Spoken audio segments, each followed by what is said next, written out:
Bonsoir, bienvenue à Orléans dans cette spectaculaire arena du complexe événementiel Comet pour un nouveau numéro de Dans la place sur France 3 Centre Val-de-Loire, une émission d'information, de culture, de sport et de divertissement, Chloé. Et oui, on est ravis de vous accueillir ici dans cette arena sportive de 10 000 places où l'équipe de France de handball vient juste de poser ses valises pour un dernier match préparatoire avant le mondial. Ce sera samedi face à l'Égypte. Dans quelques instants, on va revenir sur 3 ans de travaux du Comet. Nous en parlerons avec le patron du chantier, Lionel Duclos.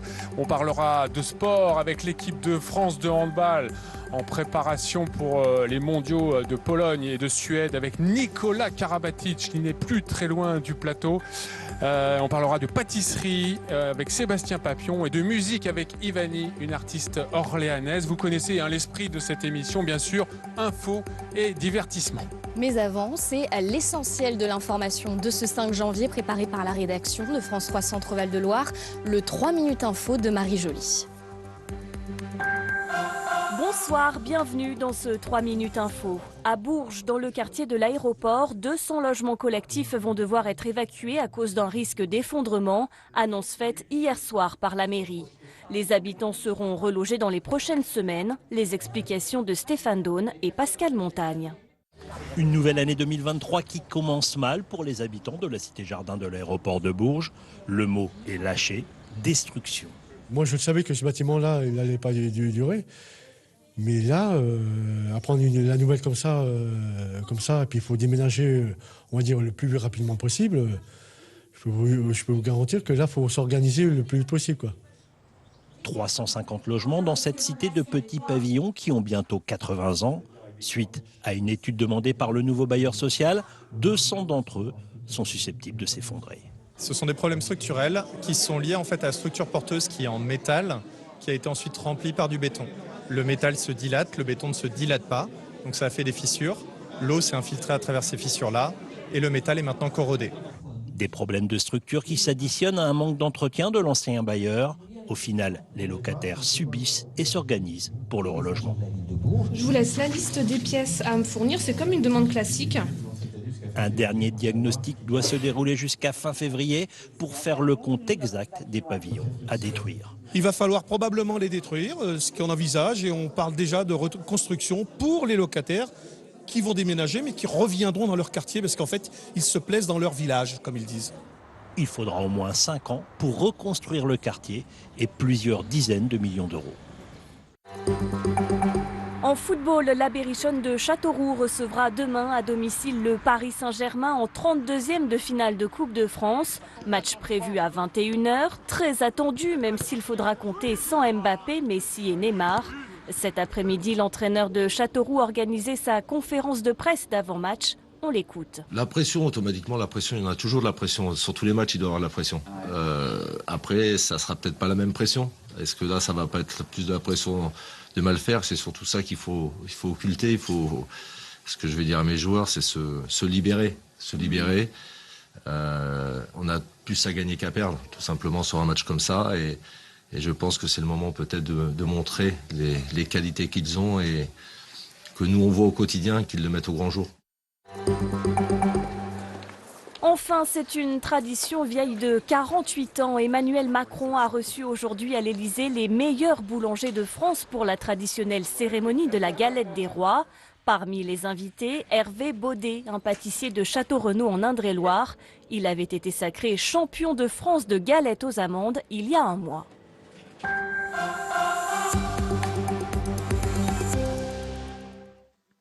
Voilà pour l'essentiel de l'actualité. Nous sommes au Comet à Orléans, immense complexe événementiel qui sort tout juste de terre.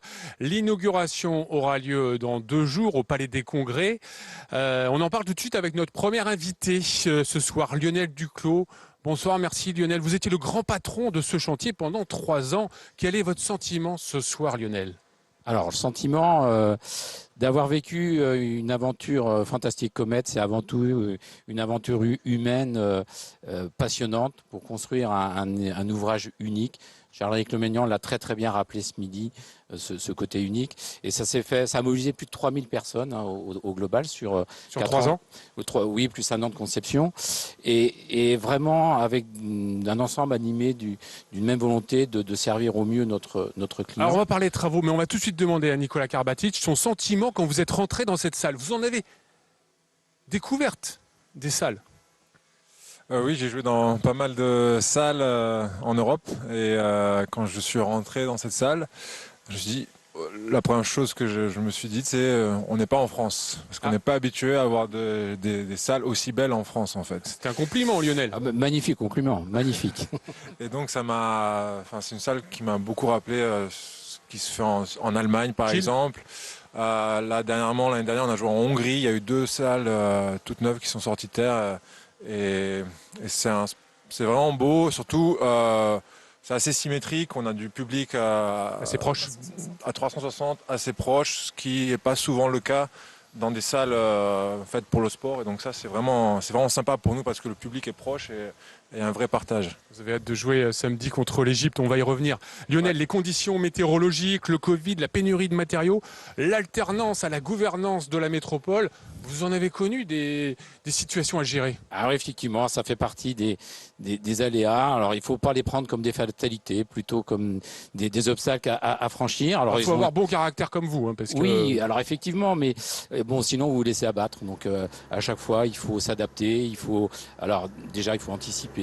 Alors le Covid, effectivement, était un des grands événements de ce projet. On est passé de 150 personnes à 0 en une journée. Et on s'est adapté, on est revenu. Là, on voit la pose de l'immense passerelle piétonne. Il y avait aussi cette particularité, hein, Lionel, 2 cabinets d'architectes pour 2 lots. On a parlé ce midi avec Jacques Ferrier. Il y a aussi le cabinet, bien sûr, Cheix et Morel, hein, qui portait le parc des expositions et le palais des congrès. Oui, tout à fait. Donc le cabinet Cheix et Morel est en charge de ces 2 bâtiments. Et notamment le palais des congrès, qui reste pour nous le bâtiment le plus compliqué, alors peut-être le plus petit, mais qui a la particularité d'avoir été posé sur le parc des expositions. Et donc posé quasiment en lévitation, parce qu'il y a un grand porte-à-faux sur l'un des côtés. Donc avec beaucoup de légèreté, ce bâtiment sur l'autre était d'une grande complexité technique, et ça on le doit en imagination à Cheix et Morel. Nicolas, regardez là, c'était le coulage de la dalle de béton sur laquelle vous jouez. Vous avez joué au football un petit peu tout à l'heure, et que vous allez jouer dans 2 jours contre l'Égypte. C'était il y a 1 an, le coulage de la dalle. Oui, et on est heureux que tout était livré à temps et qu'on puisse inaugurer cette magnifique arena samedi avec le public. J'ai entendu que la salle allait être remplie normalement. Rempli. Et pour nous, c'est génial, guichet fermé, faire le plein d'énergie avec nos supporters, jouer devant nos amis, devant les fans français. C'est pour nous une chance de prendre beaucoup d'énergie avant cette compétition qui va être très difficile avec pas mal de pression. Ouais. Ivani, ça vous fait envie cette... Bien sûr que ça me fait envie. Quand on parle de salle comble, c'est un rêve pour des artistes. Donc oui, bien sûr. Lionel, il y a aussi la phase B de ce projet d'architecture, la nuit. Parce que c'est pas du tout pareil qu'en plein jour. C'est un autre édifice, on a l'impression. On va voir des images.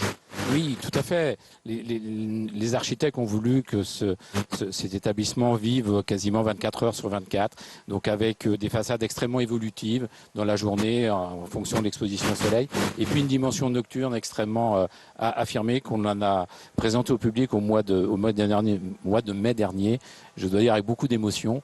Puisque vous avez une peau qui vibre avec différents éclairages et qui donne un signal de l'occupation aussi de Comet en fonction de l'intensité de l'activité. Nicolas Karabatic, un mot sur la préparation. Donc c'est le tournoi de France, c'est des matchs amicaux. Vous allez partir pour la Pologne et pour la Suède, pour les championnats du monde. Vous allez rencontrer la Pologne. Comment se sent le groupe là? Vous avez gagné hier contre les Pays-Bas. Oui, on a gagné contre les Pays-Bas notre premier match de préparation. Il nous reste ce 2e match contre l'Égypte, donc samedi. Et après, on va partir lundi. Donc on n'a pas énormément de temps de préparation, pas beaucoup de matchs. Et donc il faut optimiser tous les petits temps d'entraînement, de préparation, parce que la compétition va arriver très vite. Et surtout, notre premier match est face au pays hôte, la Pologne, en Pologne. Donc on va jouer non seulement... à Varsovie, à Cracovie. On joue à Katowice le premier match, ni l'un ni l'autre. Et après, on va à Cracovie Cracovie en deuxième temps.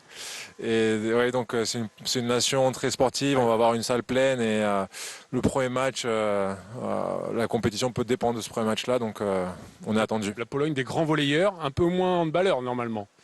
Ah, non, ils sont bons au handball aussi. Ils ont une période, ils ont été vice-champions du monde en 2007 et après ils ont eu une petite période de reconstruction. Et là, ça fait un moment qu'ils sont pas arrivés en demi-finale, mais ils ont beaucoup de potentiel et surtout on sait que quand une équipe joue à domicile, elle est transcendée et donc c'est un sacré challenge pour nous. Merci beaucoup d'avoir été avec nous. On vous souhaite bien sûr un très beau parcours avec l'équipe de France. Je rappelle que vous êtes triple champion olympique, quadruple champion du monde, que vous avez gagné 3 fois la Ligue des Champions. On ne se rend pas compte, mais nous avions sur ce plateau un des plus grands sportifs du sport français et du sport collectif français. Merci d'avoir été avec nous. C'est gentil. Nicolas Karabatic. Merci beaucoup. On va tout de suite retrouver bien Chloé. Vous êtes à côté de Anne, je ne sais pas trop où, mais vous avez plein de choses à nous dire, Chloé. Oui, on a pris un petit peu de hauteur. On est sur l'une des coursives de cette aréna avec Anne Auger, rédactrice en chef adjointe à France Bleu Orléans. Et on va parler de la question qui fait polémique quand il s'agit de Comet. C'est bien sûr son coût qui fait débat à quasiment chaque conseil métropolitain. Et justement, Anne, France Bleu Orléans a révélé un nouveau chiffre aujourd'hui, 160 millions d'euros. Oui, ce sera le coût final de Comet. Au moins 160 millions d'euros et même probablement un peu plus. C'est un surcoût de 60 millions d'euros par rapport à ce qui avait été avancé au tout début du projet. En 2015, en présentant les grandes lignes d'un équipement composé d'une salle de sport, d'un palais des congrès et d'un parc des expositions, Olivier Carré, le maire de l'époque, parlait de 100 millions d'euros. En 2021, c'était 140 millions avec les aménagements extérieurs, 2000 places de plus pour la grande salle et une aréna devenue entre-temps une salle de spectacle et plus seulement de sport pour pouvoir multiplier les événements. Donc 140 millions en 2021, qu'est-ce qui fait qu'on est passé aujourd'hui à 160 millions ? Alors, et ça c'est assez classique, il y a dans un chantier aussi lourd des révisions de prix de la part de Bouygues, le constructeur. Et puis au moment de lancer le marché pour trouver le délégataire, un groupe suffisamment solide pour gérer Comet, ils ne sont pas très nombreux en France, les 2 seuls candidats ont dit qu'ils ne pourraient pas financer les aménagements intérieurs comme c'était prévu au départ. Donc la métropole les a pris en charge et ça se fait sous la forme d'avenant au contrat initial qu'on voit passer régulièrement au conseil métropolitain, par exemple pour payer, financer ce cube LED qu'on voit derrière vous, Chloé. Et donc, le dernier en date de ces avenants, eh bien, c'était en novembre dernier, 6 millions d'euros. On se retrouve donc finalement avec ce coût qui, on peut le dire, plombe les comptes de la métropole. Et surtout, les capacités d'emprunt d'une collectivité comme une métropole, ça n'est pas rien. Et puis à ça, il faut ajouter des dépenses de fonctionnement chaque année, pas loin d'1,5 million d'euros. Et puis ce qu'il faut payer pour attirer certains événements, 50 000 euros par exemple pour le match de samedi. Lors du dernier débat sur Comet, l'opposition a demandé un chiffre définitif et transparent. Ce sera fait, a promis la métropole, le 26 janvier prochain. Merci beaucoup Anne Auger pour ces explications. On vous retrouve donc sur France Bleu Orléans. Et moi, Benoît, eh bien, je vais venir vous rejoindre puisque vous êtes en bonne compagnie, je crois, avec nos invités. Ouais, mais je me sens un peu seul. Revenez vite, Chloé. Voilà pour cette question financière, qui est une question un peu sensible, mais il fallait l'aborder évidemment. 140, 150 millions, c'est un projet coûteux, mais ambitieux pour les Orléanais et la population loiretaise. Lionel ? Oui, effectivement, ambitieux. Il faut voir que c'est un prototype. Qui dit prototype dit aussi des évolutions. C'est un projet qui s'est énormément amélioré tout au long de ces 3 ans. Quand vous construisez quelque chose d'unique et de prototype, vous avez des idées. Et ces idées ont généré quelques surcoûts, mais beaucoup d'améliorations. Et il fallait le faire à ce moment-là. C'était après, impossible, il n'y avait pas d'effet rétroactif. Donc voilà, c'est surtout beaucoup d'améliorations. Et on va aller tout de suite retrouver Antoine Werner. Vous allez nous faire découvrir, Antoine, l'auditorium du Palais des Congrès avec Paul Séchault. Antoine.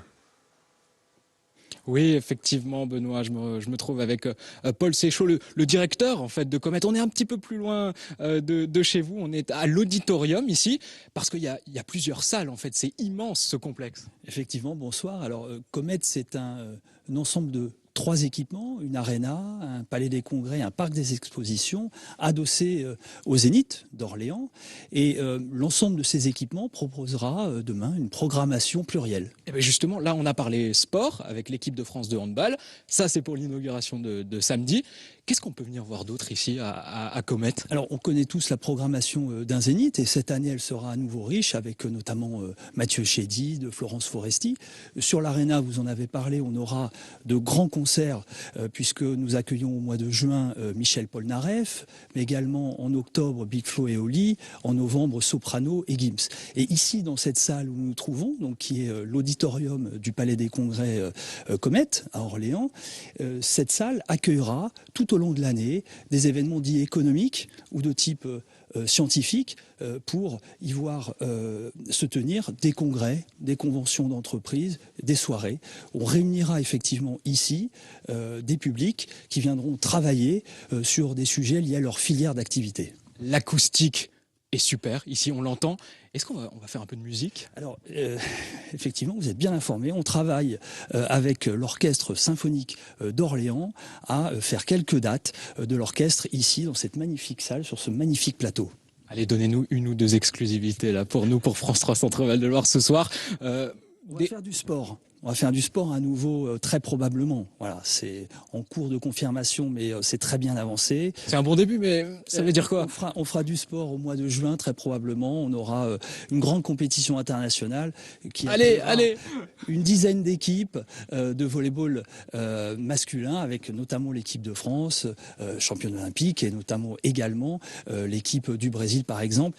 Et je l'espère, et je pense que ce sera le cas également, au mois d'août, nous devrions accueillir 2 matchs de l'équipe de France de basketball. Très beau programme ici à Comet. Merci beaucoup Paul Séchaud d'avoir répondu à nos questions. Vous l'avez vu, hein, le programme est riche, il y a de quoi faire pour tous les goûts ici à Comet, Benoît.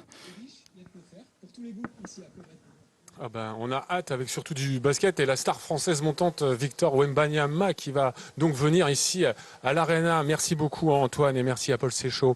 Allez, notre invité nous a rejoint, Sébastien Papillon, chocolatier à Orléans. Vous n'êtes pas venu les mains vides, on va en parler dans quelques instants, mais avant cela... Chloé. Avant cela, on va faire la connaissance d'Ivani, artiste orléanaise. Vous êtes auteur, interprète, vous jouez, je crois, de la guitare, du piano. Vous êtes hyper polyvalente. D'où ça vous vient? Ça me vient du travail parce que j'ai appris récemment la guitare, un petit peu le piano auparavant. Et puis, c'est la passion qui me fait suivre ce chemin. Et voilà, j'essaye d'aller au maximum de ce que je peux faire et d'apprendre tous les jours. On va voir justement ce que vous faites. On va voir tout de suite de quoi on parle avec un extrait de votre dernier titre, Contre moi-même. Je danse dans ma tête. Je danse contre moi-même. Je danse dans ma tête. Je danse contre moi-même. Danse contre moi-même. Ivani, on peut qualifier votre style de pop urbaine? C'est quoi vos influences Oui, c'est ça. Alors je dirais que la musique que je fais actuellement est plutôt pop urbaine même sur ce titre-là, et influence soul, R&B, hip-hop, voilà. C'est vous qui écrivez? C'est moi qui écris mes chansons, en tout cas celle-ci je l'ai écrite, l'avant-dernière je l'ai coécrite, mais de manière générale j'essaie de m'inspirer de mes faits, de ma vie, de ce qui m'inspire. Est-ce que vous arrivez à vivre de votre passion aujourd'hui? Ou est-ce que vous êtes dans un entre-deux encore, Ivani? Ça y est, c'est fait. Bravo. Alors, je vis de la musique. Je vis pas encore de ma musique. Et c'est une grosse différence encore pour moi. Mais c'est déjà un pas énorme quand je regarde un petit peu dans le rétro. Donc, non, c'est plutôt cool. Justement, vous avez une particularité, c'est que ça fait uniquement quelques années que vous vous consacrez pleinement à la musique, c'est ça? Oui, c'est ça. Ça a été un virage à 360, puisqu'il y a quelques années, un peu plus de 5 ans, j'ai pris la décision de quitter mon emploi et de commencer à vivre, vivre de ma passion, vivre pleinement. On vous retrouve, je crois, très bientôt, le 19 janvier, en première partie de Mademoiselle K, c'est ça? Tout à fait. c'est ça, à la salle Montition à Saint-Jean-le-Blanc. Ce sont des concerts qui sont organisés par Au Tempo, les concerts by Au Tempo. Et c'est un honneur de pouvoir ouvrir cet artiste que j'aime beaucoup.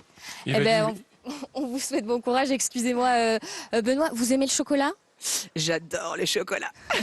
Ben justement, on va en parler, on va même en manger avec vous, Sébastien Papillon. Vous êtes chocolatier donc à Orléans. 3 boutiques à Orléans, une à Chessy, c'est ça, je me trompe pas. Depuis le 15 décembre. 4 à Orléans depuis le 15 décembre. Vous n'êtes pas venu les mains vides ? Qu'est-ce que c'est ? Alors, depuis 2 ans, on fait des cakes des rois parce qu'en ce moment, on est dans la saison des galettes et nous, on est chocolatier, donc à la base, on ne fait pas de pâtisserie. Et il y a 2 ans, pour s'amuser avec l'équipe, parce qu'il faut aussi apporter un peu d'amusement, hein, surtout après les fêtes, quand c'est compliqué. Donc on a lancé le cake des rois pour juste s'amuser et c'est devenu un petit phénomène chez nous. Alors, il y a quoi dans le cake des rois ? Parce que moi, je voudrais savoir déjà, première question, est-ce qu'il y a une fève ? Exactement. Il y a une couronne, donc il y a une fève. C'est quel type de fève ? Alors cette année, il y en a qui font des collections de fèves. Exactement, sauf que nous, on a représenté notre logo et les fèves sont faites en France, à côté de Nevers. Voilà. D'accord, donc c'est fabrication française. Les ingrédients, Sébastien. Les ingrédients, donc en fin de compte, vous avez 3 couches de biscuits aux amandes. Ah oui, on voit bien là. Voilà, donc vous avez 3 couches de biscuits aux amandes. Il y a du beurre. Hein. Alors il y a du chocolat surtout, et il y a de la frangipane, donc oui, il y a du beurre, parce qu'on a quand même mis de la frangipane. La galette, c'est de la frangipane. Et on vient recouvrir donc ensuite avec du chocolat, et dessus on vient pocher un praliné aux amandes de Provence, avec des éclats d'amandes enrobés de chocolat noir. Voilà. C'est important d'innover. Toujours, quand on est pâtissier. Artisan, vous disiez artisan dans la présentation. Oui, bah faut toujours être. Tout va très vite aujourd'hui. C'est-à-dire que les clients demandent toujours des nouveautés. Et puis aujourd'hui aussi, j'ai une équipe. J'ai la chance d'être entouré par une belle équipe de jeunes collaborateurs et collaboratrices. Et il faut les motiver aussi. Et donc la motivation, ça passe par toujours faire des essais et toujours se remettre en question et innover tout le temps, quoi. Vous êtes chocolatier depuis 30 ans, je crois. Ça va faire 30 ans cette année que j'ai commencé mon apprentissage, exactement. Vous avez toujours autant de passion qu'au début ? Toujours. Tout nous inspire. Tout à l'heure, Ivani nous parlait d'inspiration. Tout nous inspire. Et c'est vrai qu'aujourd'hui, j'ai des belles collaborations. Donc, toujours, voilà, tout inspiré. On est inspiré de tout, quoi. Un grand merci. C'est Merci déjà à vous. fini, malheureusement. On aimerait bien avoir une émission de 52 minutes. On va demander à la nouvelle directrice régionale, Caroline Loeb, un grand merci d'avoir été avec nous sur ce plateau pour Dans la place. Ivani, Lionel Duclos, Sébastien Papillon, Nicolas Karbacic. On va bien sûr suivre ses exploits du côté de la Pologne et de la Suède. Bien sûr, merci à tous et on vous retrouve, Benoît, le 2 mars prochain, je crois, pour un nouveau rendez-vous dans la place. Ce sera à Ourouer-les-Bourdelins dans le Cher sur le thème de l'agriculture. On se quitte en musique avec votre titre, Ivani. Merci, au revoir. Merci beaucoup. Merci. Merci.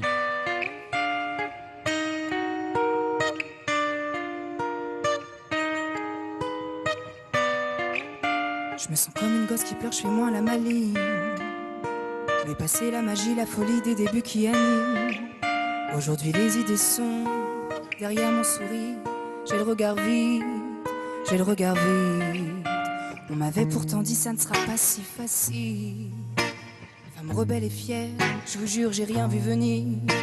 Le cœur a mille à l'heure, pression sous ma poitrine. J'ai des envies d'ailleurs, immobile je pars en vrille.